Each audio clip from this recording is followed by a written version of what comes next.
Today's Patreon shout-out comes to you with thanks for Kerry Driver. Eluge the Shoreless Sea versus Dehada, Jedit Ojinen, and Sean and Rebecca. Yeah, bit of ramp there, some card draw, we'll try this one. Don't often play the tapped rocks, but we do have a lot of pips that we need to worry about with regards to casting our commander, so can't rely as easily on the Mind Stones and things like that. Playing the Sky Diamond on turn 2 is about as good a play as we could hope for with this, because otherwise I don't like playing tapped rocks and lands. A pull from tomorrow for us now, so yeah, it would be handy to draw into some more lands. Hopefully we can do that with a quick study next turn. I don't imagine we're going to see removal on the Sky Diamond, but I have seen strange plays on Magic Online before. First creature being played is Samwise Gamgee. Noteworthy that this is a bank commander because it does have green in the ability text box at the bottom there. Arcane Signet for Dehada. Alright, an island there is quite ideal, so it's between our commander and the Talrand. I think we want to get as many flood counters going as possible, so we'll get our commander into play. And whilst we already have islands, we specifically want lands with flood counters on them for this commander, because I'm assuming for 4 mana it's far too good to get in and just have an army of basic islands in play already, ready to discount your instants and sorceries. So like I said, do need to get as many flood counters going as quickly as possible. If we manage to get into another land next turn, then we can go for Talrand and play the Quick Study, or just hold up the Rapid Hybridization. Anyway, Reki for the Legends player. Cultivate for Jedit. And after that we see Dehada, so I'll assume that he's about to make some treasure here to make a creature that he can defend his commander with. Does go for the minus. And throws in the bin a mountain and a Lysa, so 2 treasure. Revealed to us also a Samwise and a Lauren. Discarded Alas Ilkor to the hand size. So I'm assuming our opponent's willing to get down the Samwise here. There's another island for us, I don't mind seeing. So I think it is Talrand the Sky Summoner. Play the island now. We do have to keep attacking with our commander in order to trigger it with the flood counters. Priority is being held up by Dehada, but decides to allow us to declare the attack. So Eluge goes on to another island without a flood counter on it, and we'll see if he decides to make use of the Samwise now that Dehada is in the bin. So we'll throw out Talrand here, and there is the Samwise. So making use of those treasure tokens and grabbing back the Dehada because it was put into the graveyard from play this turn. So I'm assuming with plays like that they're just really looking to, well, keep their hand full for interaction with things like Lauren and bin things for mass reanimation. We'll assume that that's the play that they're aiming for. Quick Study, not going to go for it here, we've already made a land, so we'll hold up the Rapid Hybridization and the Quick Study, both of which will cost 1 mana. And the third commander to hit play, Sean and Rebecca Agents.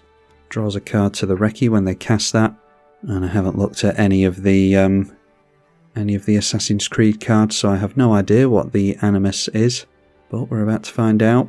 The Animus, a legendary artifact. At the beginning of your end step, exile 1 legendary creature from a graveyard with a memory counter on it. Then you can tap it until the end of the turn. Target legendary creature you control becomes a copy of the card exiled with it. Alright. It is exile up to 1 legendary creature as well, so effectively a May ability. Did not decide to exile a Lysa under that, curiously, so they've got their own legends that they want to go after.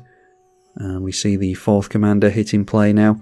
Does pay green into that in order to make a Forest Walk cat token. No idea about combo potential with this. I'm wondering if we should be pointing the Rapid Hybridization over here. Dehada back into play again, as you would expect. Did manage to play a Makokoro this turn. Manus is down again. So this time revealing Timna, Jury, Rakdos, and Queen Marquesa.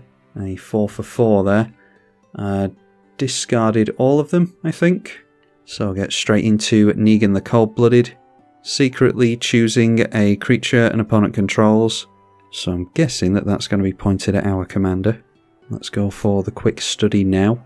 And that makes us a token with Talrand the Sky Summoner. And we do manage to get into a land. Blue Sun Zenith as well. Don't have too many X spells in the deck, but we've drawn into all of them here. I'm just going to assume that he's going to bluff and go after our Talrand, thinking that we'll choose our commander. Might be that we have to sacrifice both. Yeah, we do. And that's why Negan's so good. Managed to get rid of both of our legends there. So whenever an opponent sacks a creature, he gets a treasure. We'll still be able to swing in at the Dahada at least. And there's a land. We do want to make consistent land drops in a mono blue deck, so 6 mana for our commander now. Get a flood counter at least, but we're not going to be able to do much of anything. We'll still have a free rapid hybridization if we want it, so that's noteworthy. Let's try and take out Dahada again with the flyer. If Talrand did anything, it's give us a flyer at least to take out that planeswalker. And this time it goes back into the command zone. And we'll throw out our 6 mana commander again. So now 3 flood counters on our stuff. Could go for a pull from tomorrow, but that would only be 1 into X. Want to put more mana into Curse of the Swine for an actual board wipe, so yeah, we'll see what happens, but rapid hybridization onto the Negan might be an idea. Haven't managed to draw into any counter spells so that we can actually protect our Eluge, unfortunately. Plays a Relic of Legends. We've got 2 legendary players here. Has activated the Sean and Rebecca as well, so milled a land and a Splendid Reclamation. There is Ballad of the Black Flag, so some more self-mill.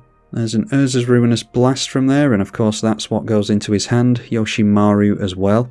So do we have to put Rapid Hybridization onto this thing? Deciding again not to exile anything underneath there. I'll wait as long as I can for the Rapid Hybridization because we're not doing anything else anyway. The card draw, not too good in our hand at the moment. We ride at dawn, and enchantment legendary creatures you cast have Convoke. Whenever your commander attacks, you get a red mercenary token. So making use of the Convoke immediately by the looks of it. And there is the other Jedit, Ojinen of Efrava. Gets another food token with Samwise Gamgee, couldn't afford another cat. Plenty of Forest Walk here, whilst we're sat here with no forests in play. A Kenrith's Royal Funeral. When it enters, exile 2 legendary creature cards from your graveyard, draw X, lose X life, where X is the greatest mana value amongst them. So that they point at the Elas Ilkor and the Rakdos. Rakdos obviously being the biggest one there. So go down to 34, but 10 cards in hand. Throw down a Sol Ring, and their legendary spells do cost 2 less now thanks to this. So Dahada back into play again.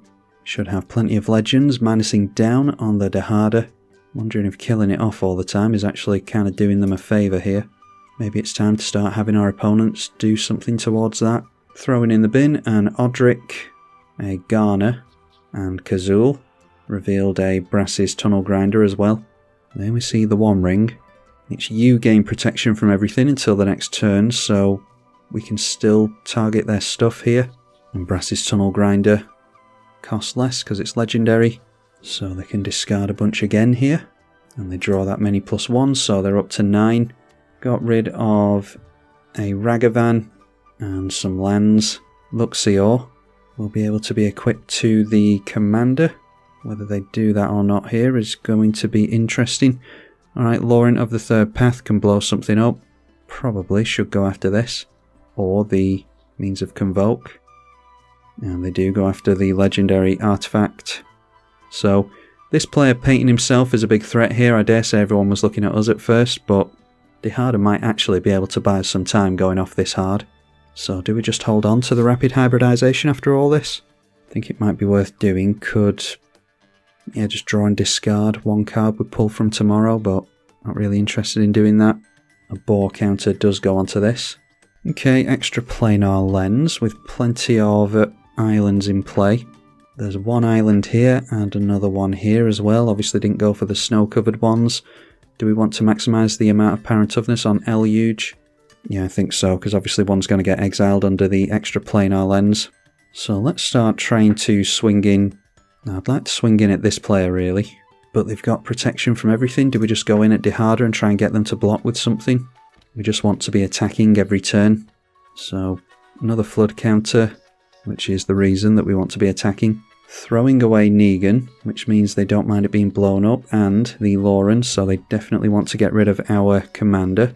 So we go for the rapid hybridization here. So it's a good job we kept hold of that.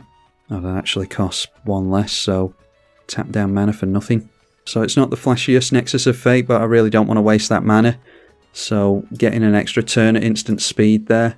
So we'll be able to swing in again. Just take the flyer in at Dihada. Managed to take down their Lauren as well, but didn't manage with the extra planar lens, so probably have to do it this turn. There's an Archmage's Charm, which we can cast for free and draw some cards if we like. We can steal away the Sol Ring, or the Uxior might be a good idea. So let's go in for the attacks again.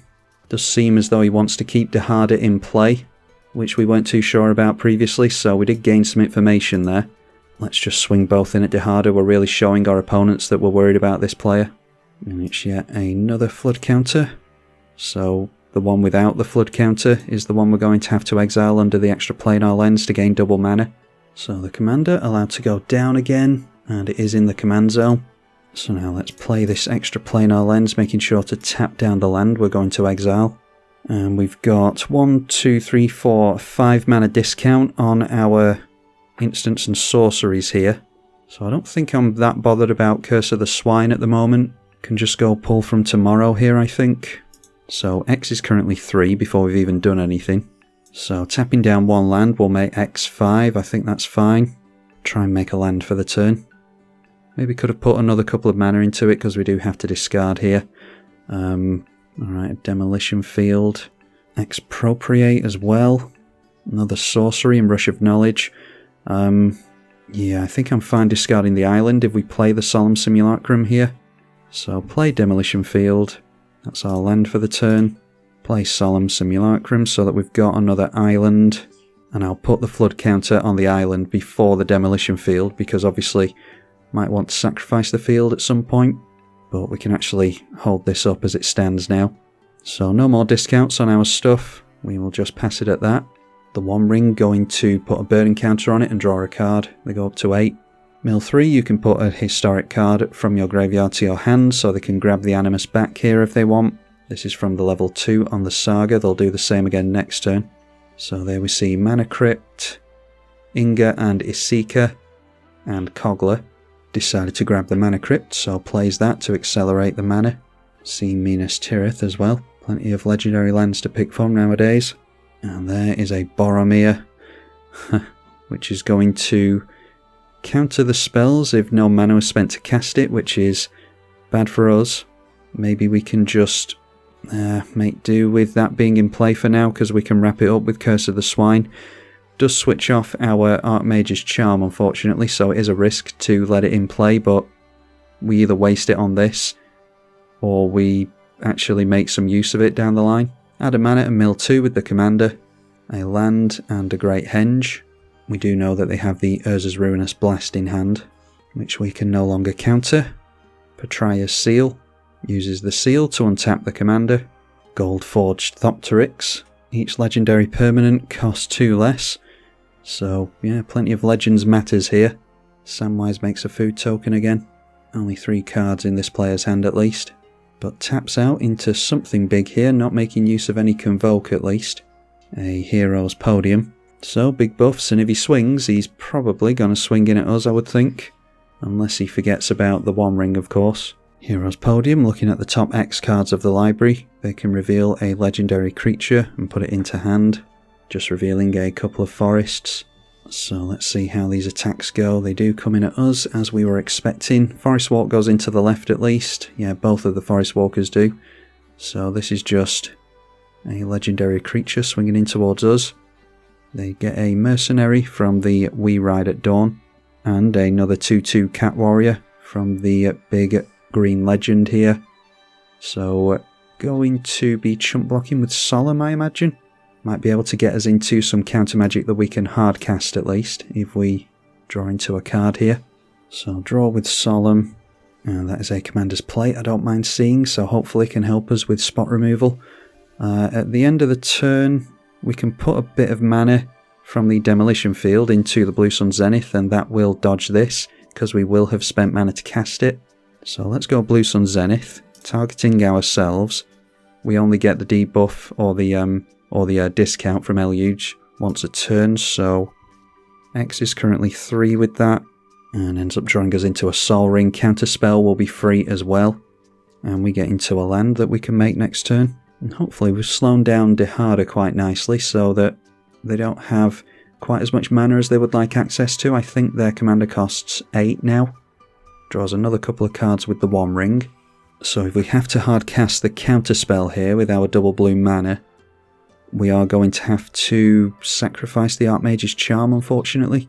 Anyway, they replay the commander, tapping down most of their mana to do so. Once again, ticking down. Reveal a Braids, Takanumar, Mondrak. Seems as though every single permanent in the deck is legendary. A Boromir here as well. So we've got 2 Boromirs to worry about. Boromir goes into the hand. They've got the rest of the legends going into the bin. And that is Tashar coming into play now, so yeah, the reanimation's going to be starting. But casting the Boromir now at least, so we can get through Indestructible with the Curse of the Swine. They do get to reanimate something with Tashar, and it is the Lauren that they decided to go after. Blowing up our double mana, we'll just tap down at double blue in response, just in case they do something that is worth countering. And we see another Planeswalker in Sorin, Vengeful Bloodlord. So able to reanimate again with Tashar. Grabs himself back the Tymna this time. These are all things that we can exile with the Curse of the Swine, but don't have anywhere near as much mana now. And we can't get the discount on this to exile quite as much as we would like, thanks to these Boromirs that we don't often see, but end up seeing 2 of them in one game. Return a creature card with mana value X from graveyard to the battlefield. And this time it is the Odric. So they've got Vigilance, Flying, they've got Lifelink. I'm trying to look at all the different keywords that might be of some relevance. A Bajuka Bog pointed over at the Legends player is going to exile their graveyard. And apparently not casting anything that we want to use the Counterspell on. So we will allow them to go through to attacks. And Odric triggers, handing around the different keywords, so it's Lifelink, Vigilance and Flying. Has Summoning Sickness on his creatures. I dare say that these will come in at us. Nope, he is not being that reactionary. So Samwise swings into a 1-3 Flying Lifelinker, but we get the 3-3 Frog Lizard. And 2 opponents were dealt damage, so Tymna going to have them draw cards and can't make use of the free spells as we've been over a few times. Brass's Tunnel Grinder, I dare say, will get a counter on it here. Needs 3 Boar counters on it in order to transform into a legendary cave, and does have to discard down to hand size, so we'll see 3 cards hit the bin here. That was a Junji, Rakdos Signet, and Eiley. Okay, draw into a Mystic Sanctuary, which we can get something onto the top with if we want, so we'll have to see about that. Maybe something like Expropriate would be good. I think first off we can play the Sol Ring. I think I want to try and get the Commander's Plate onto our commander this turn, so we'll go for that before anything else. Equip the commander for 3 mana. This is going to give us protection from all colours except blue, and we do manage to land it, so that is now a 9-9 commander. A 10-10 once we play an island, which we can do here. Alright, so with Curse of the Swine we need to put at least 1 mana into it. Okay, this player scoops, so that's 1 less Boromir to worry about. That means that we can totally pile on this guy if we want to. X is currently 0. Oh, it'll be 5, won't it? Yeah, so let's go 1, 2, 3, 4, 5. I'll say 6 on Samwise as well, because they can do things with that. And then we have to work around the ward on this. So, do we just leave this guy alone, or do we pay the ward? Yeah, I think I'll leave him alone against my better judgment. So that means we have to put 3 mana into it. And it means that the Boromir is not going to counter Curse of the Swine. So exile a bunch of his stuff, turn them into boar tokens. Can still go wide on us with those. But I think we have to threaten commander damage against this player. So we'll go straight through his green creatures. A flood counter on a non-flooded island. The Mystic Sanctuary is an island, so we can buff our commander up to an 11-11 next turn, which will be lethal commander damage. Problem is we're suffering against swingbacks here because haven't managed to get into any kind of mass bounce or anything like that. So we could just hardcast the Archmage's Charm and try and draw into something that's of relevance. Well, we could do that on any turn, couldn't we? So we shall leave it there then, leave it as a modal spell. I don't think we're going to have much luck surviving for that much longer this game, but got to see how you play with Eluge anyway. Yeah, maybe the balance is a little bit wrong. It's the first time I've ever played it. Maybe we should have all instants. Looking over at the deck list, we do actually have 25 instants to 14 sorceries, so a little bit of bad luck that we've got into these sorceries. Maybe it does have to be a bit more of a ratio. Turn towards the instants though. Heroes Podium, looking at the top X cards again. Yeah, I don't have any of the mass bounce in response to attackers cards in here, which I probably should do. Yeah, Aetherize and cards like that would probably be a good idea now that I'm playing this out, because we are susceptible to big armies swinging in at us and going wide apparently. Although it is noteworthy, we should have had a Talrand in this whole game. I didn't guess right with the Negan, unfortunately. It's not necessarily a fair showing. Lauren is probably going to be pointed at the commander's plate, even though we should probably go at something like this. We'll just have to allow it into play, because I don't think this guy's going to have too much trouble dealing with us. We'll just let it down. And yep, does point it at the commander's plate, so I'm assuming he has a plan to deal with Dehada. Seems as though we're the only one that's been worried about him all game. Pays green into the commander in order to make a forest walking cat. Makes a food with Samwise. I think our opponents will assume that we don't have counter magic now, which could make Dehada operate in a certain way. See if all these go wide on us here.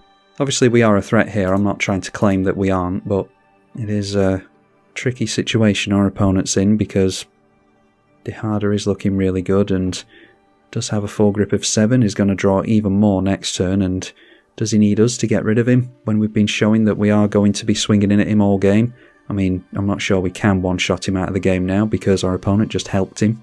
So swings in over the top at Dehada with a 1-powered flyer, and then the 6/6 commander swings in at us. Okay, just swinging in with those surprisingly, gets another mercenary token. I think I'm fine taking that damage. We take at least 12 here next turn, which means we take 17 and go down to 20 in total.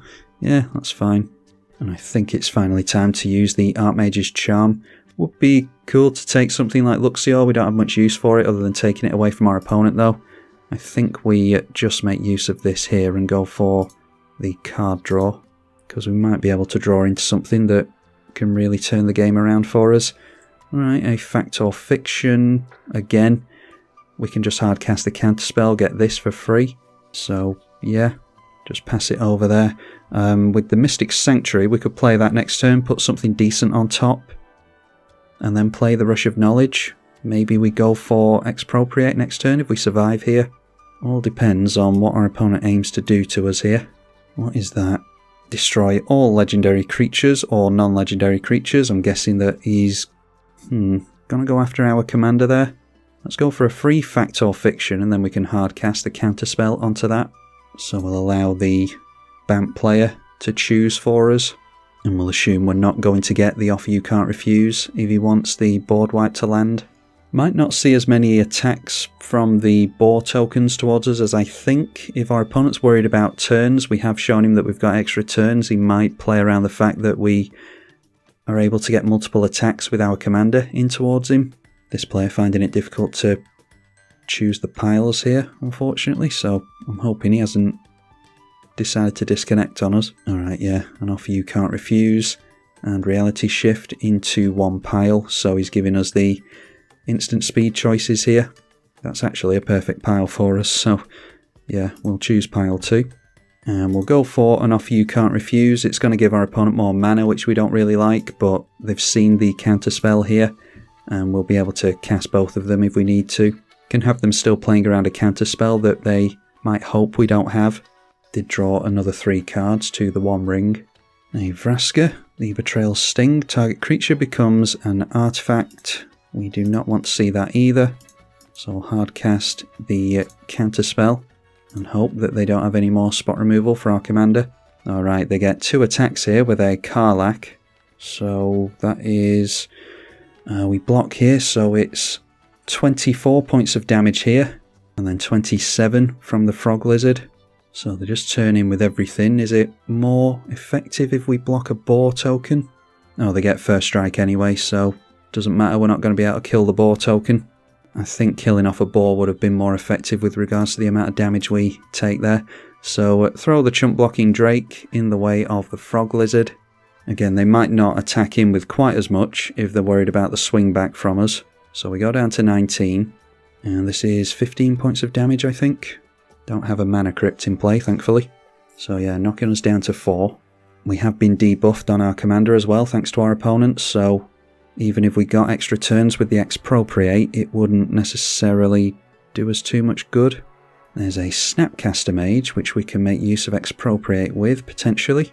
So in order to maximise the amount of mana we've got here, we'll go for an attack in first, I think. I want to play Mystic Sanctuary this turn, otherwise I play my commander. We're not going to be able to one-shot him with commander damage whether we get a land down or not, so really just focused on getting rid of Dihada here. Obviously, the other player is going to be able to get us on the swing back, but not much we can do about that unless we can draw into some means of mass bounce. So Eluge onto the last plains, or island we've got in play, that doesn't have a flood counter on it. See if they want to block with the Karlak here. Noteworthy that this has been transformed as well. So they do have that land. Throw away the red creature. Alright, so in that case, let's try the expropriate and see if we manage to get an extra turn. I don't imagine we will, but we'll try it. Just 2 mana for this. Oh, we get to vote as well, so time is likely going to be the extra turn, isn't it? For each time vote, take an extra turn. Yes, we'll get at least 1. We'll take away from our opponent. The Sol Ring should be fine. Dihada could be interesting. Oh, gaining some life from this. Yeah, gaining life with our commander with Dihada would be good. And we get to steal something here as well, so if we've got a big creature, then it makes the Rush of Knowledge better. Yes, so we'll take the big creature, I think. Gonna have to pay a ward here, I think, though. Oh, we didn't have to pay the ward, alright, so not much point in plussing on Dihada. Oh, and this gets exiled, so we can't do the Mystic Sanctuary thing. What do we want to draw into next turn? Anything of relevance? Yeah, not necessarily. We've got the Snapcaster Mage, so maybe the Archmage's Charm. Let's see what we draw into with Rush of Knowledge. Just hard cast that. And that allows us into Thirst for Knowledge. There's Cryptic Command, can tap down this guy so that he can't get rid of us, is fine. Might as well play Search for Tomorrow, I think, and we could go for maybe Thirst of Knowledge first. So let's just throw out a land in that case, and we'll keep hold of the Mystic Sanctuary for now. Draw 3, discard 2.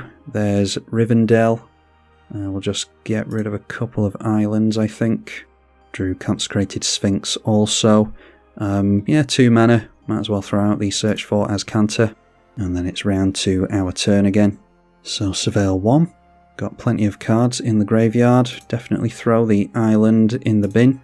And immediately transform. Search for Azcanta is fine. And just drawing into a Myriad Landscape, unfortunately. So let's tick up onto the Eluge.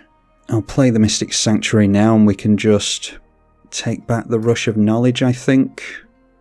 Maybe could have done that last turn, but I was hoping to draw in some better stuff than this, to be honest. So yeah, just shy of getting commander damage on our opponent, unfortunately. Nothing we can do about it, though. We'll definitely swing in with the life gain. Makes attacks more difficult for our opponent as well, because this lasts through the entire turn cycle, if my memory serves. And it gives vigilance.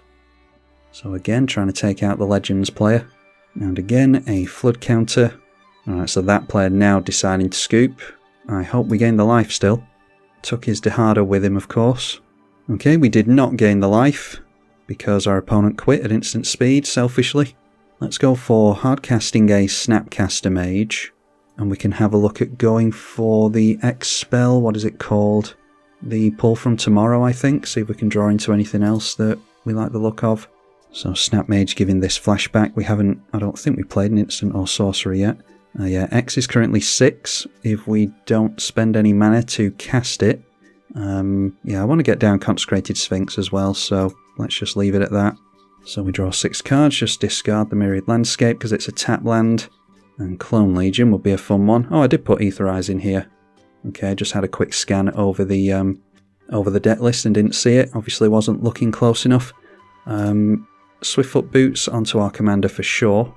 Potentially risky, potentially greedy, but our opponent kind of deserves to win this. Getting down the Consecrated Sphinx should really hold up mana to hardcast either the Ether Eyes or the Cryptic Command, because they might have counter magic of their own. And here's where the life gain from our commander might have been relevant, because they might just be able to go wide on us here. Alright, there's a River's Rebuke as well, so finally getting into all the interaction we've been desperate for. Hero's Podium going to be activated again. They've put a lot of mana into that over the course of the game. Seeing a Mondrak, Glory Dominus. Now there we see the Mondrak. No more mana left in our opponent's hands, so I think we're safe to go for Cryptic Command here. I suppose I could have gone for countering the Mondrak. Yeah, let's go for the Cryptic Command. Our opponent might play the game out a bit longer if we just tap his creatures as opposed to bouncing them all back. So we'll draw a card and tap everything down. Might be that there's a free counter magic that our opponent has in hand, but like I said before, he kind of deserves to win this one anyway, so the play would have been to hold up the Ether Eyes in order to hardcast it. Then we've got some insurance here, seeing as how we don't have any means of counter magic. Can't even rely on the Reality Shift because our opponent has Ward, seeing as how we didn't decide to exile it previously. He's taken a long time to decide something here, so I'm not sure if he actually has anything, or I don't know if he's just thinking. If his other opponent had stuck around, he could have ganged up on us. There's no guarantee that we would have won this one, but hey, we managed to win it anyway. Drawing into their, ironically, Fierce Guardianship. That's what our opponent needed. And over the next few turns, yeah, a land, Shark Typhoon. So pretty much all we were doing there, probably going for, it would have been fun, yeah, a Clone Legion, I think, for free next turn, or close to it, and then hardcasting the River's Rebuke to bounce all their stuff back, and then we can start getting them with a massive army. Didn't get to see it, unfortunately, but you get the idea. Did not think we were going to win that one, but thanks to the early scoops, as ever, our opponents giving up in the face of adversity is every advantage to us. Hopefully you all enjoyed this one. I think it's a very powerful mono blue commander if you can manage to have it stick on the board, which by some miracle we did this game. If you want to see it again, then as ever, leave a comment and thumbs up the video. And please consider donating on Patreon as well, as only a few of you do already. Big thank you to the very few of you who do that. I'm tribalkai. Thank you for watching.